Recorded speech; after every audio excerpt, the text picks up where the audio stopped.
Hello guys, तो इस video में हम आपको बताएंगे आपके साइकोलॉजी पेपर के यानी कि जो आपका पेपर अभी हुआ है बीए बीएससी यानी 4th सेमेस्टर एग्जामिनेशन 2023 साइकोलॉजी का पेपर यानी मनोविज्ञान का पेपर का आंसर की है। तो जिन कॉलेजों का मनोविज्ञान का पेपर यदि इस टाइप का है तो वो अपना आंसर की मिला लें। तो ये पेपर कोड यानी बुकलेट कोड यानी पेपर कोड डी है, तो जिन लोगों का डी है तो उनको मिलाने में कोई दिक्कत नहीं होगी।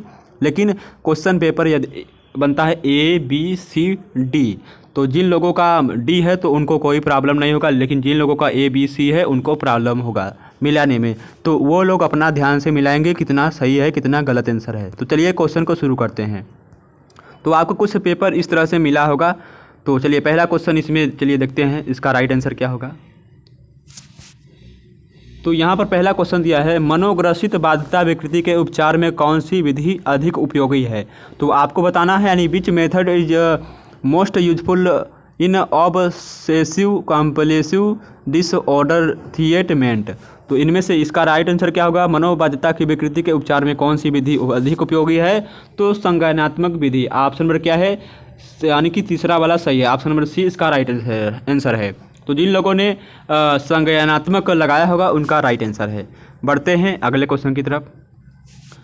एच डी यानी कि ए डी एच डी, ठीक है।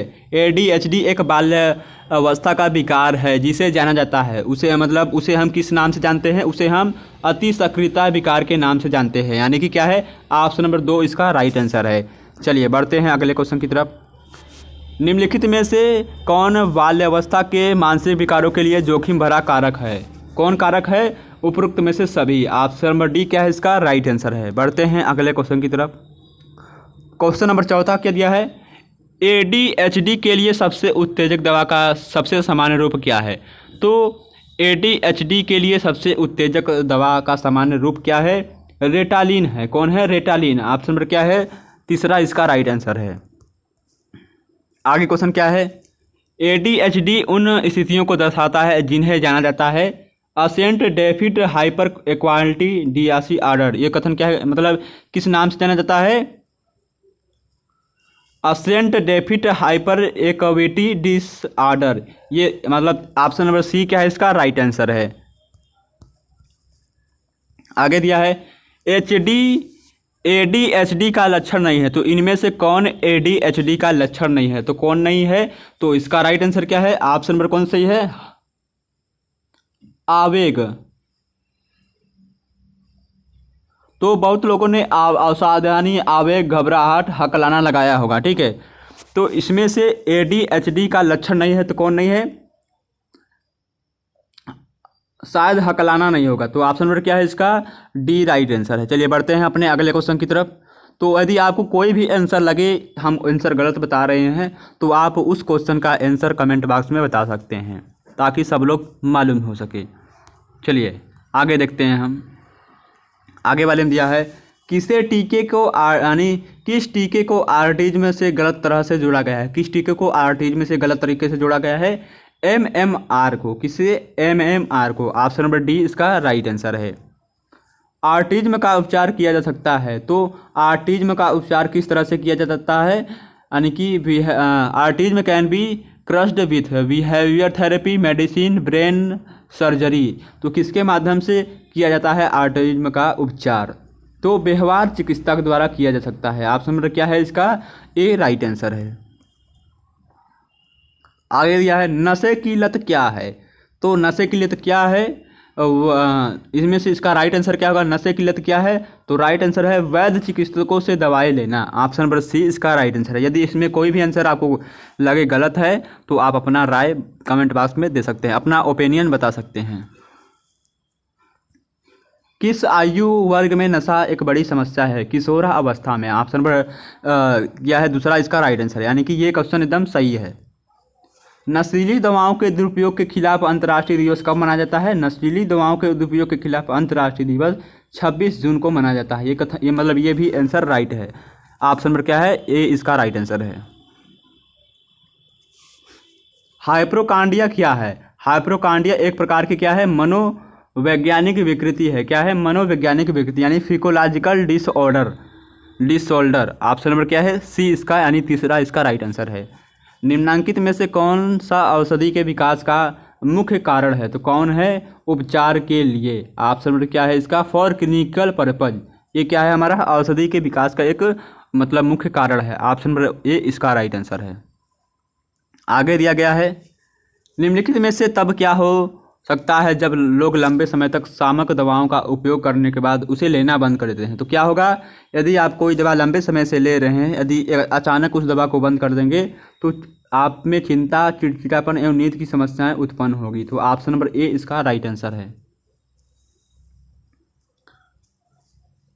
आगे दिया है, निम्नलिखित में से कौन विशिष्ट सीखने की अक्षमता का उदाहरण है? निम्नलिखित में से कौन सा विशिष्ट सीखने की अक्षमता का उदाहरण है? कौन है? ADHD। ऑप्शन नंबर क्या है? तीसरा इसका राइट आंसर है, यानी कि ADHD। सीखने की अक्षमताओं को गणितीय विकार का नाम है। सीखने की अक्षमताओं में गणितीय विकार का नाम क्या है? तो इसका नाम क्या है? ऑप्शन नंबर कौन सही है? डिसलेक्सिया नाम है। क्या है? डिसलेक्सिया। ऑप्शन नंबर क्या है? दूसरा इसका राइट आंसर है। निम्नलिखित में से कौन ऐसी तकनीकी है जिसका उपयोग हकलाने की समस्या को दूर करने के लिए किया जाता है? तो इसका राइट आंसर है लंबा भाषण। ऑप्शन नंबर क्या है? चौथा इसका राइट आंसर है। फ्रैजाइल एक्स सिंड्रोम निम्नलिखित में से किससे संबंधित है? उपरोक्त में से सभी से संबंधित है। ऑप्शन नंबर डी इसका राइट आंसर है। विकासात्मक विकृति का उदाहरण है। विकासात्मक विकृति का क्या उदाहरण है?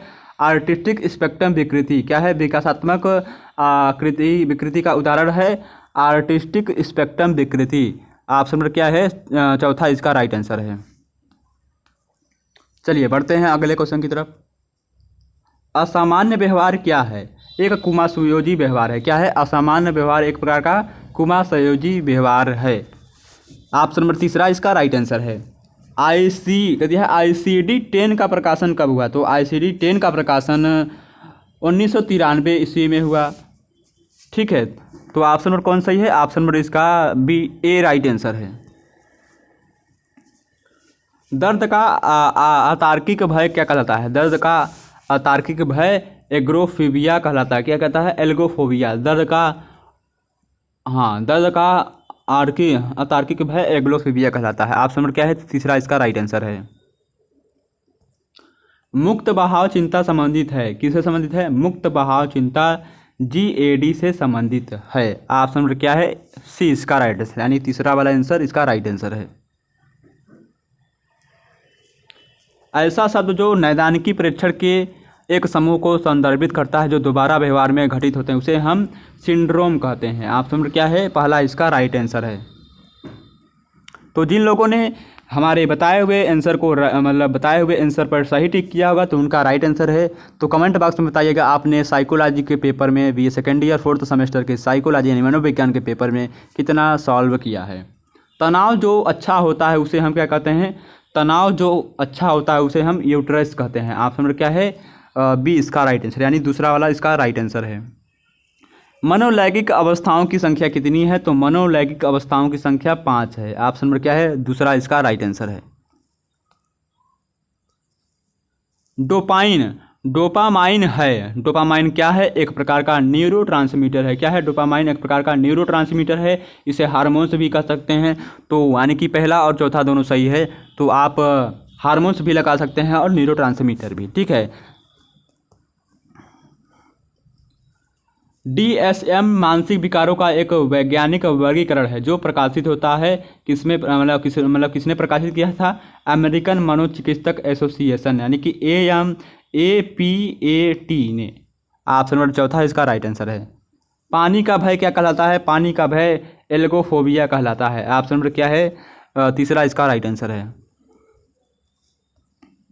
असामान्य व्यवहार के लिए मूलतः उत्तरदायी कारक को क्या कहते हैं? असामान्य व्यवहार के लिए मूलतः उत्तरदायी कारक को हम पूर्ववर्त्यात्मक कारक कहते हैं। क्या? पूर्ववर्त्यात्मक कारक। ऑप्शन नंबर क्या है? दूसरा इसका राइट आंसर है। मनोविदिलता की अधिकतम संभावना होती है सगे भाई बहन में। ऑप्शन नंबर तीसरा इसका राइट आंसर है। इंसुलिन का कम स्राव उत्पन्न करता है, मधुमेह की स्थिति को उत्पन्न करता है। यदि आपके अंदर इंसुलिन इंसुलिन का स्राव कम यानी स्राव उत्पन्न होता है, कम होता है, तो आपको मधुमेह यानी कि मधुमेह की समस्या उत्पन्न होगी। थायरॉक्सिन उत्तरदायी है बौनेपन के लिए, थायरॉक्सिन हार्मोन से उत्तरदायी है। ऑप्शन नंबर दूसरा इसका राइट आंसर है। ऑप्शन नंबर क्या है? दूसरा। चलिए आगे क्वेश्चन की तरफ चलते हैं हम। किसी अनुचित आदत पर बल देने को हम क्या कहते हैं? जननांगी व्यवहार कहते हैं। ऑप्शन नंबर तीसरा इसका राइट आंसर है।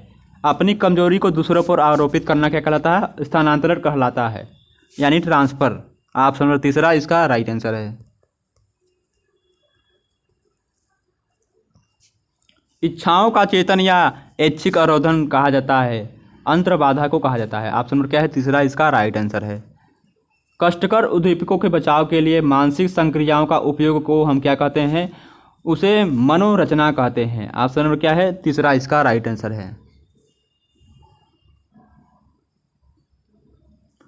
निर्देश के ठीक विपरीत कार्य करने को हम क्या कहते हैं? नकारात्मक कार्य कहते हैं। यानी आपको कुछ कहा जाए मतलब लिखने के लिए, तो आप लिखेंगे कुछ और, उसे हम नकारात्मक कहें। यानी आपको सही कहा जाए तो आप उसका गलत सोचेंगे, इसे हम विपरीत कार्य करना कहेंगे, यानी नकारात्मक। प्रतिबल क्या है? तो प्रतिबल एक प्रकार का आंतरिक अनुक्रिया है। ऑप्शन नंबर तीसरा इसका राइट आंसर, यानी कि इंटरनल रिस्पॉन्स। ऑप्शन नंबर तीसरा राइट आंसर है। प्रतिबल के प्रति समायोजी व्यवहार को हम क्या कहते हैं? प्रतिबल के प्रति समायोजी व्यवहार को हम समायोजन कहते हैं। ऑप्शन नंबर पहला इसका राइट आंसर है।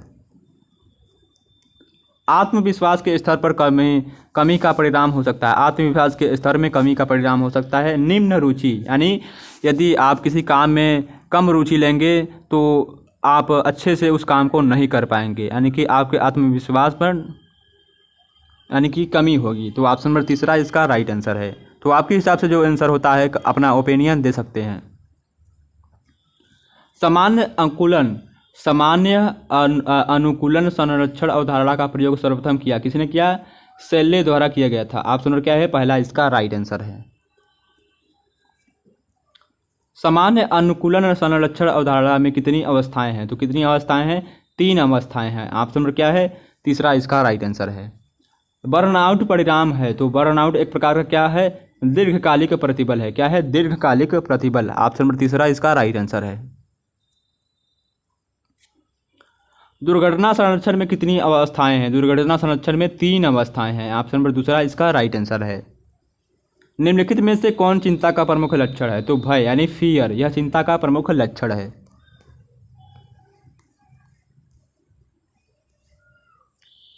चिंता विकृति अंतमानसिक घटनाओं का परिणाम है। कथन है किसका है? संज्ञानात्मक विचारक। ऑप्शन नंबर क्या है? चौथा इसका राइट आंसर है।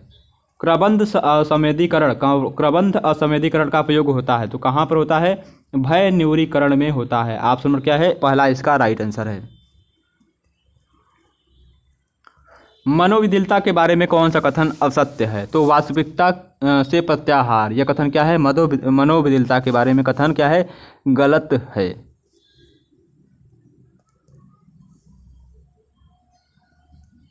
सामान्य अनुकूलन संरक्षण द्वारा उपयुक्त में से तीनों। ऑप्शन नंबर क्या है? चौथा इसका राइट आंसर है। मनोविदिलता का सबसे प्रमुख लक्षण क्या है? विघटित विचलन, मनोविदिलता का सबसे प्रमुख लक्षण क्या है? विघटित चिंतन।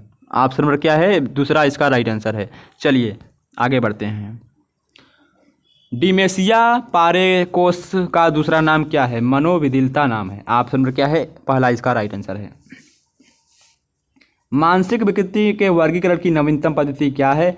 मानसिक विकृति के वर्गीकरण की नवीनतम पद्धति DSM-5 यानी कि DSM-5 है, लेकिन यहाँ पर DSM-5 दिया है। ठीक है, होगा तो यही, लेकिन यहाँ पर TR नहीं दिया गया है, तो इसलिए आपको लगाना है DSM-IV-TR और आप जो मतलब अपना ओपिनियन दें। ठीक है, हमारे हिसाब से ऑप्शन नंबर चौथा इसका राइट आंसर होगा।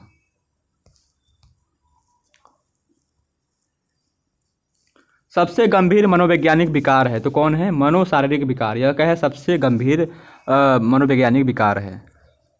मनोविदिलता सबसे अधिक पाया जाता है किशोर अवस्था में। ऑप्शन नंबर क्या है? पहला इसका राइट आंसर है। DSM का तात्पर्य है, दिया है DSM का तात्पर्य क्या है, यानी DSM का फुल फॉर्म क्या है, डायग्नोस्टिक एंड स्टैटिक मैनुअल। यहाँ पर एक नहीं दिया गया है, लेकिन DSM का फुल फॉर्म क्या है, diagnostic and static manual. Option number दूसरा इसका राइट आंसर है। निम्नलिखित में से कौन विघटनकारी विकारों की विशेषता है, तो स्मृति लोप क्या है, एनेमेसिया। ये क्या है, स्मृति लोप, यह विघटनकारी विकारों की विशेषता है। ऑप्शन नंबर दूसरा इसका राइट आंसर है। बढ़ते हैं अगले क्वेश्चन की तरफ। यदि चिंता दीर्घकालिक, अति तीव्र और कारण अस्पष्ट हो तो उसे हम क्या कहेंगे, सामान्यीकृत चिंता विकृति कहेंगे। क्या, सामान्यीकृत चिंता विकृति, GAD कहेंगे। निम्नलिखित में से कौन मनोविच्छेदी विकृति का एक प्रकार नहीं है, द्विध्रुवी विकृति। ऑप्शन नंबर डी इसका राइट आंसर है, यानी चौथा। मनोविच्छेदी विकृति के उपचार का प्राथमिक लक्ष्य क्या है, रोगियों को अपने परिवर्तन प्रभावित करना। क्या, इसका राइट आंसर है ऑप्शन नंबर तीसरा, अलग अलग पहचान को एक कार्यात्मक पहचान में एकत्रित करना। चलिए आगे क्वेश्चन की तरफ बढ़ते हैं हम। महत्वपूर्ण व्यक्तिगत सूचनाओं का स्मृति लोप को क्या कहते हैं, मनोविच्छेदी स्मृति लोप कहते हैं। ऑप्शन नंबर दूसरा इसका राइट आंसर है। किसी घटना के पूर्व के अनुभवों को याद न आना, उसे हम क्या कहेंगे, पक्षगामी स्मृति लोप कहेंगे। ऑप्शन नंबर दूसरा इसका राइट आंसर है। चलिए बढ़ते हैं आगे। एक रोगी जिसे अपनी पहचान याद नहीं है उसे हम क्या कहेंगे, हाँ उसे हम क्या कहेंगे,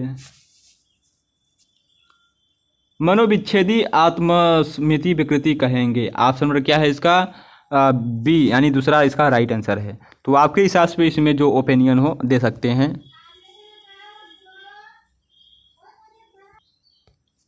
मनोविच्छेदी विकृति के उपचार का त्रिस्तरीय मॉडल प्रस्तावित किया किसने, साइमन ने किया था। ऑप्शन नंबर पहला इसका राइट आंसर है। विश्व में इस समय मनोविदिलन के रोगियों की संख्या का अनुमान कितना है, 20 मिलियन है। ऑप्शन नंबर चौथा इसका राइट आंसर है।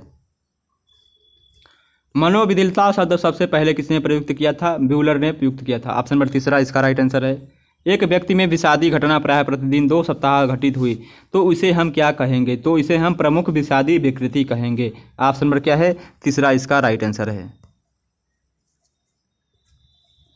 उन्माद विषाद को DSM-5 में क्या नाम दिया गया, क्या नाम दिया गया, द्विध्रुवी विकृति का नाम दिया गया। ऑप्शन नंबर चौथा इसका राइट आंसर है।